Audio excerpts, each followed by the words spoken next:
ជំរាបសួរបងប្អូនទាំងអស់គ្នាហើយថ្ងៃនេះមករៀងប្លែកទៀតហើយដោយសារតែព្រឹកមិញហ្នឹងខ្ញុំអង្គុយធ្វើការសុកហ្នឹងស្រាប់តែបើក Facebook មើលឃើញវីដេអូមួយតាក់ទងជាមួយនឹងថ្ងៃរះចំកំពូលប្រាសាទអង្គរវត្តយើងហ្នឹងហើយខ្ញុំភាគច្រើនគឺខ្ញុំទៅអីគឺអត់ដែលបានទៅទាន់ថ្ងៃរះទេបងប្អូនដោយសារតែលឺបងគាត់នៅសៀមរាបហ្នឹងគាត់តែងតែនិយាយថាបើសិនជាចង់ទៅមើលថ្ងៃរះឬក៏ចង់ទៅមើលថ្ងៃលិចអីតើតើយើងងើបទៅពីព្រឹកហើយយើងទៅគឺអ្នកសៀមរាបគាត់តែងទៅពេលព្រឹកហ្នឹងមិនដឹងថាគាត់ទៅស្មានណាអញ្ចឹងណាហើយខ្ញុំវិញបើសិនជាទៅសៀមរាបគឺអត់ដែលបានតែមើលថ្ងៃលិចទេបងប្អូនអើយហើយយើងទៅគឺងើបអត់ដែលទាន់ទេហើយយើងទៅគឺបើសិនជាទៅសៀមរាបអីឆ្ងាយដែរត្រឹមមកទៅដល់អង្គរវត្តអញ្ចឹងណាតែផ្ទះពូផ្ទះបងផ្ទះអីនៅនឹងអញ្ចឹងបើសិនជាចង់ទៅអីទៅតាសួរគាត់មុនថាយើងទៅមើលថ្ងៃរះចំកំពូលប្រាសាទអង្គរវត្តហ្នឹងម៉ោងម៉ានអញ្ចឹងទៅព្រោះអីគាត់ធ្លាប់នៅសៀមរាបអញ្ចឹងប្រហែលជាគាត់ដឹងអញ្ចឹងណាហើយទៅគឺចង់ទៅមើលណាបងប្អូនអើយថ្ងៃរះចំកំពូលប្រាសាទអង្គរវត្តខ្មែរយើងមើលទៅក្នុងវីដេអូហ្នឹងគឺស្អាតមែនទែនហើយថ្ងៃណាមួយបើសិនជាមានឱកាសទៅលេងសៀមរាបអីខ្ញុំនឹងទៅមើលថ្ងៃរះម្ដងហើយទៅក្នុងឆាកជីវិតគឺអត់ដែរបានតន់ទៅសៀមរាបមើលថ្ងៃរះហ្នឹងទេតែបើសិនជាទៅធម្មតាទៅដើរលេងអីធ្លាប់ទៅតែបើសិនជាឲ្យទៅមើលថ្ងៃរះហ្នឹងគឺអត់តន់បានធ្លាប់ទៅទេហើយថ្ងៃណាបើសិនជាមានឱកាសល្អខ្ញុំនឹងទៅម្ដងហើយចង់ដឹងថាគេងើបទៅស្វាណាអញ្ចឹងទៅហើយគេងើបទៅម៉ោងម៉ានអញ្ចឹងទៅហើយបងប្អូនអរគ្នាណាដែលធ្លាប់បានទៅខ្លះជួយប្រាប់ខ្ញុំម្នាក់មួយផងថាគេងើបទៅមើលថ្ងៃរះឬក៏មើលថ្ងៃលិចចំពីលើប្រាសាទបុរាណយើងហ្នឹងម៉ោងម៉ានអញ្ចឹងទៅបានយើងងើបទៅ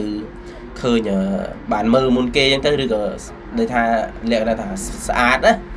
ចង់ឃើញថ្ងៃបែបហ្នឹងវាស្អាតអញ្ចឹងទៅហើយណាបងប្អូនអរគ្នាវីដេអូហ្នឹងគឺមានតែប៉ុណ្្នឹងឯងឥឡូវហ្នឹងគឺកាត់មកចូលវីដេអូយើងវិញគឺឥឡូវហ្នឹងគឺចាប់ផ្ដើមដល់រដូវចូលឆ្នាំចូលទៀនដែរបងប្អូនណាឥឡូវហ្នឹងគឺថានឹកផ្ទះនឹកស្រុកនឹកពុកនឹកម៉ែនឹកប្រពន្ធនឹកកូនអញ្ចឹងទៅហើយនៅក្នុងឆ្នាំហ្នឹងផងដែរគឺអត់បានទៅលេងផ្ទះទេហើយពុកម៉ែបងប្អូនប្រពន្ធកូនអីគឺមិនចាំផ្លូវទេប្រហែលជាមួយឆ្នាំពីរឆ្នាំអីទៀតប្រហែលជាបានទៅផ្ទះវិញហើយដោយសារតែយើងចាប់កុងត្រាកុងអីនៅក្នុងការរស់នៅក្នុងប្រទេសកូរ៉េអញ្ចឹងទៅហើយអញ្ចឹងហើយគឺវិលគឺបានចិត្តចប់កុងត្រារស់នៅប្រទេសកូរ៉េបងប្អូនហើយគឺបានផ្លែតគឺចិត្តបាន4ឆ្នាំ10ខែហើយនៅក្នុងប្រទេសកូរ៉េគឺវីសាការស្នាក់នៅគេគឺ4ឆ្នាំ10ខែនឹងឯងហើយនៅក្នុងរដូវចូលឆ្នាំប្រពៃណីខ្មែរយើងខ្ញុំសូមជូនពរពុកម៉ែបងប្អូនអ៊ំពូមីងមីនិងអ្នកស្គាល់ទាំងអស់ឲ្យគាត់ជួបតែសេចក្តីសុខមិនថាទៅទីជិតឬទីឆ្ងាយទេគាត់ជួបតែសំណាងល្អទៅណាមកណាឲ្យមានសុវត្ថិភាពហើយវីដេអូហ្នឹងក៏មានតែប៉ុណ្្នឹងឯងហើយចាំជួបខ្ញុំនៅវីដេអូក្រោយទៀតសង្ឃឹមថាចូលឆ្នាំហ្នឹងបងប្អូននឹងទទួលទានរកស៊ីមានបានតែចិត្តតែជុំសុខដុមរមនីទាំងគ្រួសារសូមឲ្យសំណាងល្អពេញមួយជីវិតហើយហ្នឹងឯងបងប្អូនអត់មានអីច្រើនទេគឺមានតែប៉ុណ្្នឹងឯងសម្រាប់ការជូនពរនិងការធ្វើដំណើរទៅណាមកណាសូមឲ្យបងប្អូនទាំងអស់គ្នាពុកម្ដាយលោកយាយលោកតា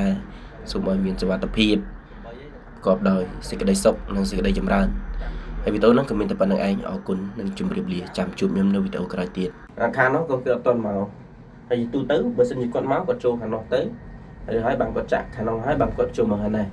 តែថ្ងៃនេះដូចយូររដងតែម៉ោង7អីគាត់មកហើយឥឡូវម៉ោង7អត់ទាន់ឃើញគាត់មកទៀតហើយយើងរងចាំគាត់ហ្នឹងហើយឥឡូវហ្នឹងអ្នកជោគដីនៅខាងក្រោមហ្នឹងកំពុងជូនដីគេហៅអីគេសាសើពងជោគដីនៅខាងក្រោមទៅពេលជោគដីហើយនឹងថាគាត់មកឬអត់ទេហ្នឹងឬតាដាច់ពេកហ្នឹងចប់ឡើយ